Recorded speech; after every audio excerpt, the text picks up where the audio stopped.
Kaiju number 8 is one of the hottest new animes in town. While we're only 9 episodes in, the anime is being widely praised for reinventing the oversaturated kaiju genre. The anime is based on one of the most popular and widely read manga of contemporary times, with over 13 million copies already in circulation. The show is based on a fictional world where super powerful and equally disgusting monsters called kaiju are terrorizing the world, and especially Japan. The country of natural disasters has endured the worst of all kaiju assaults. To minimize the damage and neutralize the monsters, the Japanese government has formed a defense force with highly skilled fighters, armed with high-tech equipment to fight the beasts. The series has a kick-ass premise, and on top of that, it has some of the best good guys in the form of series protagonist Kafka Hibino and his teammates Rino Ichikawa, Kikoro Shinomiya, Mina Ashiro, and Shoshiro Hoshina. But every good show needs a good bad guy to test the limits of its heroes, and the series provides that powerful antagonist in the form of Kaiju number 9. He's a humanoid kaiju, which means he can take the shape of both a human and kaiju, just like Kafka Hibino. He's powerful enough to create trouble for the defense force alone, but he can also revive dead kaijus and make them serve as his minions. In this video, we'll explore what makes Kaiju number 9 so powerful and what the motive is behind his actions. So,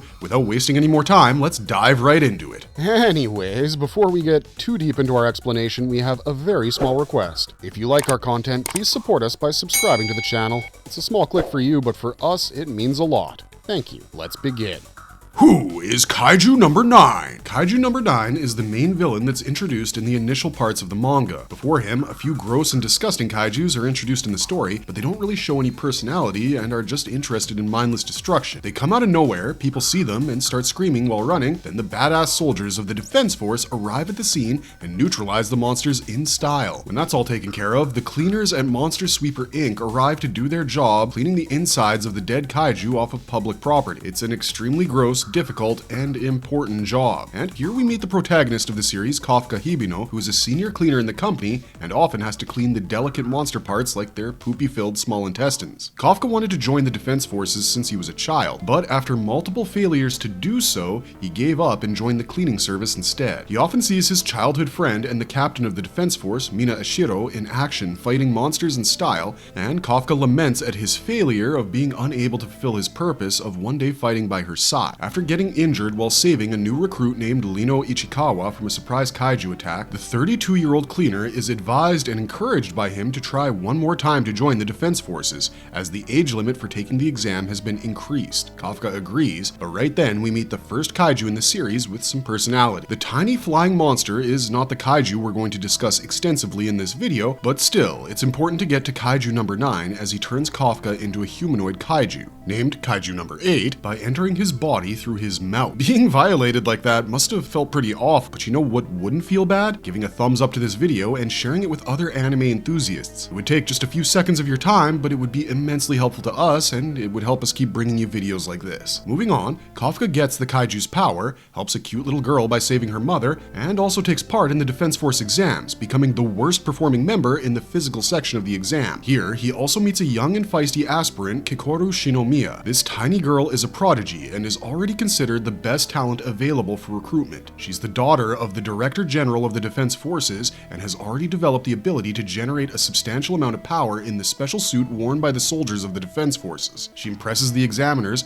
and intimidates the examinees throughout the trials, but little does she know that she's about to meet the most challenging opponent during the last part of the trials, and it was none other than Kaiju number 9. From a distance, he looks like a silhouette of Clint Eastwood from A Fistful of Dollars, but when the dust settles, she realizes that it's not a tall man with a hat, but a kaiju with a skeletal body, whose head just kinda sorta looks like a hat. His face is decorated with lipless demonic teeth, giving him a constant smile going ear to ear. Later in the manga, the slender villain fuses with an ant-type kaiju that makes the lower part of his body appear like a giant ant. After fusing with Kaiju number 2, his body takes a much larger form and even his skin color changes from light beige to a much darker tone. What makes Kaiju number 9 interesting isn't his power or appearance, but his determination and focus on his mission to destroy the defense force and retrieve the great kaiju power. He uses his brain more than his muscles and creates complex plans to infiltrate the system. He's a great actor who lives among humans, acts like a fool, but attacks with full throttle whenever there's an opportunity. Though he is mostly calm and composed, he can go to any length to complete his missions, even if that involves swallowing an innocent man for his car. He doesn't kill for fun or out of character like the other monsters, he even spares innocent bystanders if it means avoiding unwanted attention. However, he is extremely vengeful and would hold a grudge against anyone who had defeated him or came across his path.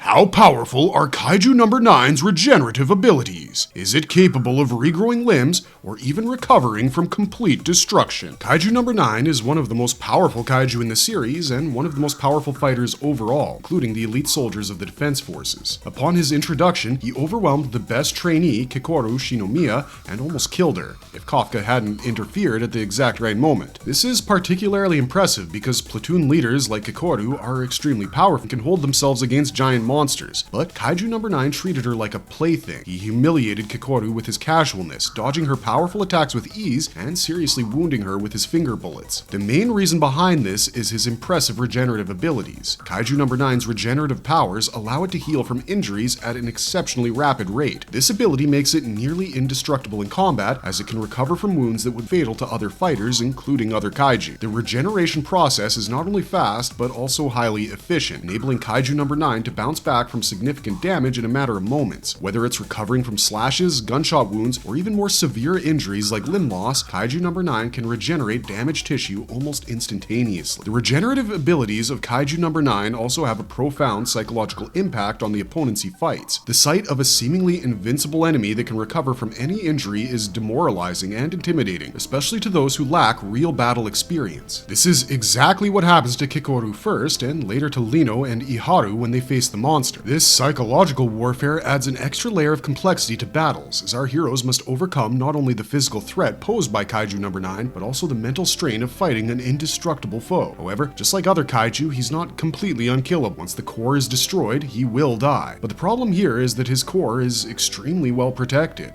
Are there any limitations to its regeneration? For instance, does it regenerate more slowly when dealing with larger wounds? Kaiju No. 9's regeneration abilities are indeed impressive, but as mentioned before, they do have certain limitations. These limitations are the same that Kafka Hibino suffers in his kaiju form and makes it possible for the heroes to develop strategies to counteract the regenerative powers. Kaiju No. 9 can rapidly heal the wounds inflicted upon him during a fight. In fact, when Kafka sliced his head away from the body, he was able to completely grow it back. But through Kafka's experiences, we know that regeneration consumes a large portion of energy, and using it continuously can be extremely exhausting, especially when one is fighting an enemy like Kafka or Soshiro Hoshina. Another limitation is that the regeneration process gets slower when dealing with large or severe wounds. While minor injuries heal almost instantaneously, extensive damage, such as the loss of a limb or a large section of body, might take longer to fully recover from. This slower regeneration can provide crucial opportunities for the protagonist to exploit and reach the core. Once the core is destroyed, the kaiju ceases to exist.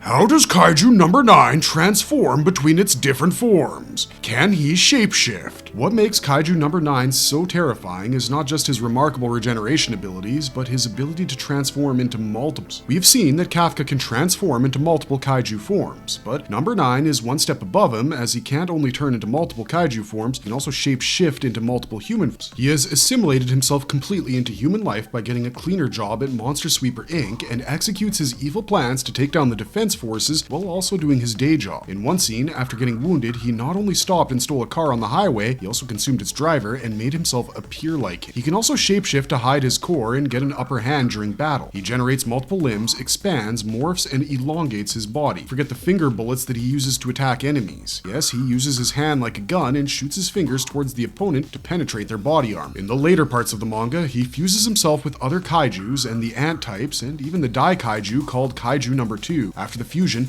his body changes into a completely different form, often becoming more powerful and muscular than before. What is the power source called the core? The core of a kaiju is a critical part of their body that keeps them alive, like the heart of a human being. It's the main source of their strength and abilities, including their power to heal quick. It is established in the series that kaijus are like mythical creatures who don't die, even if they're sliced and diced into pieces. They can regenerate and can also be controlled by other more powerful kaiju like No. 9. To kill a kaiju, one needs to pierce its core and destroy it. But this isn't easy because the core's location varies from one kaiju to the next and is usually well protected protected inside the body. This makes it very hard to find and destroy during a fight. Kaiju are not only huge and strong, but also have tough defenses. Attacking and destroying the core quickly is the key to stopping a kaiju and preventing it from healing and continuing its destruction. The Defense Force has created special weapons and tactics to break through the kaiju's defenses and hit its core. However, the hardest part of the process is actually finding it. Because kaijus will keep regenerating limbs as long as their core is intact, only careful examination and precise attacks and planning will destroy the core. These plans often involve high-risk maneuvers and require great skill and bravery from the soldiers. The protagonist of the series, Kafka Hibino, possesses great knowledge of kaiju anatomy, which comes in handy during battle. His experience and unique abilities allow him to help the defense forces in ways that regular soldiers can't. He provides valuable insight into kaiju behavior and weaknesses. However, powerful enemies like Number 9 are well aware of their vulnerabilities and keep their core under great protection. What is the fighting style of Kaiju Number 9? As compared to the monsters introduced in the beginning of the series, Kaiju Number 9 is highly intelligent and uses strategic thinking to outmaneuver its opponents rather than the brute force that the rest of the kaiju. He employs psychological tactics to destabilize his opponents, and he uses deception and manipulation to create confusion and fear, which can disrupt the coordination and morale of its enemies. By playing mind games, Kaiju Number 9 forces its opponents to make mistakes. He used intimidation to push Kikoru and Lino on the back foot in their respective fights, making them doubt their abilities and almost give up. Thankfully, Kafka's interference at the right moment saved them. While fighting Kafka, Number 9 showed more tactical studies, where he was studying his behavior and moved, identifying weaknesses and exploiting them to gain the upper hand. This level of strategic planning is uncommon among kaiju and makes Kaiju Number 9 exceptionally dangerous. As mentioned before, one of the most distinctive features of Kaiju Number 9's fighting style is his ability to change forms, which he uses to attack and defeat his opponents. Depending on the situation, this shapeshifting ability allows him to adapt to different combat situations quickly. It can switch between its kaiju form, which is large and powerful, and its humanoid form, which is more agile and deceptive, to assimilate among humans and disappear off the radar. Later in the series, Number 9 absorbs other powerful kaijus, the Director General of Defense Forces, and a powerful fighter, Isao Shinomiya, who gives him full access to his memories and combat abilities. Shinomiya was a master of the Shinomiya technique, which allows a fighter to seamlessly transition from armed to hand-to-hand combat. In addition to these offensive capabilities, Kaiju Number 9 also commands strong defensive mechanisms. He can withstand significant damage and generate protective barriers or shields to block attacks, especially to protect his core. Despite his tall and lanky size, he's incredibly agile and fast, and can move quickly to dodge attacks and reposition himself strategically during a fight. This mobility makes it difficult for opponents to land lethal hits. To complement its close quarters combat, Number 9 uses ranged attacks effective, whether through energy projection or using parts of its body as projectile weapons. He can engage enemies from a distance. Kaiju Number 9's fighting style is a perfect amalgamation of intelligence, adaptability, and brute strength. His ability to perfectly shapeshift, absorb other kaiju, and regenerate makes him a versatile and unpredictable opponent. The combination of those elements ensures that Kaiju Number 9 remains an exciting villain for our hard-boiled heroes throughout the series, pushing them to their limits and giving us some insane battle sequences. Can Kaiju Number 9 create other kaiju at will? The mechanism behind kaiju emergence is still unknown in the manga, and despite dealing with them for several years, the Anti-Kaiju Defense Force hasn't been able to gather much data about it. Of course, when your home is invaded by monsters on a regular basis, you'd naturally spend more time and resources defending yourself rather than finding out the source of the attacks. On top of that, before Kaiju Number 9 and 10, the Defense Force hadn't faced monsters who were capable of communication. However, in the manga, the characters discuss that recent studies have given credibility to the theory that the immense energy and strain produced by the faults in the earth act upon underground substances in nearby plants and animals to produce kaiju, and somehow Number 9 appears to be intentionally taking advantage of this phenomenon to create kaiju. Perhaps he has gained such expertise in this ability that he's able to create as powerful kaiju as Number 10, which is considered a prototype, and was competent enough to give Vice Captain Shoshiro a tough fight in a one-on-one battle. The ability to create and control other kaiju significantly raises the threat level posed by Kaiju Number 9, as he can modify the monsters to fight specific opponents and give them unique abilities that could counter the opponent's skill set or target their weak spots with precision. Additionally, Kaiju Number 9 can incorporate aspects of itself, such as its capabilities or memories, into its creations. He's not just a singular powerful entity, but a leader of a potentially vast and diverse kaijuverse. This makes it a far more complex and dangerous adversary for the protagonists. Can Kaiju number 9 control Kaiju corpses? Imagine you put your life on the line to kill a giant monster. Now you think the job is done and you can go home and enjoy a nice bowl of ramen, but then suddenly you see the dead corpse with decapitated limbs moving like a ballet dancer. It's bound to give any fighter a nightmare for weeks, and that's exactly what number 9 is capable of. Because why waste energy creating new Kaiju when you can control the dead ones and turn them into a zombie army? Well, it's not clear how he's capable of such power. It's understood that he can reanimate Kaiju corpses by infusing them with his own energy or manipulating them using some kind of unique biological capabilities. This reanimation is not merely a resurrection. It involves controlling the corpses as extensions of itself, allowing Kaiju number 9 to use them strategically in battles or other operations. Interestingly enough, even Kafka Hibino, in his Kaiju base form, has been shown to be capable of this power, but for obvious reasons he can't openly practice it. Kaiju number 9's control over Kaiju corpses isn't limited by the condition of the bodies. Even heavily damaged or decayed corpses can be reanimated and put to use, although their effectiveness may vary based on their state, but during an intense battle, even a sharp toe can be lethal. By controlling Kaiju corpses, number 9 can augment its fighting force without needing to create new Kaiju. This ability effectively increases its numbers, allowing it to engage multiple targets or execute complex battle strategies that a single Kaiju might not manage alone. The ability to control multiple corpses simultaneously showcases Kaiju number 9's multitasking capabilities and strategic prowess. He is literally a one-man army. If we think about it, he's actually like an evil general who, instead of sending young boys to unnecessary wars, sends dead monsters to engage enemies. How can Kaiju number 9 create areas that cut off communication? When Lino and Iharu came face to face with Kaiju number 9 during the massive Kaiju invasion orchestrated by the clever mushroom monster, they tried to take him down, but they soon realized the might of their opponent and the futility of their skills and weapons against him. Number 9 told them that he had cut off their communication lines in that area so no help would reach them on time. While Iharu could not comprehend the level of danger they were in, Lino, who had seen something similar happen during the last phase of Defense Force training when number 9 humbled Kikoru, understood that they might not survive the battle. He heroically assumed the leadership role and became a decoy for his teammate to escape and call for help. When Iharu comes back to help Lino, number 9 arrogantly announces that nothing living or otherwise can get out of his area of influence without his permission, signifying that he has the ability to create a strong camouflage barrier. This barrier causes interference that can disrupt radio signals, wireless networks, and other forms of electronic communication used by the Defense Force or other entities. The exact nature of the signal is not fully detailed, but it's likely a form of electromagnetic or sonic interference. Exactly how he's able to do this is still not clearly explained, but it is clear that he has mastered this particular skill. Perhaps because he uses it constantly, not only to conceal himself within the human world, but also for hunting purposes, because this barrier is highly likely capable of visually blending into the immediate environment, disrupting nearby electronics and preventing any object or living being from departing without his authorization. The inability to communicate can have a significant psychological impact on the soldiers, creating a sense of isolation, fear, and uncertainty, which undermines morale and reduces combat effectiveness.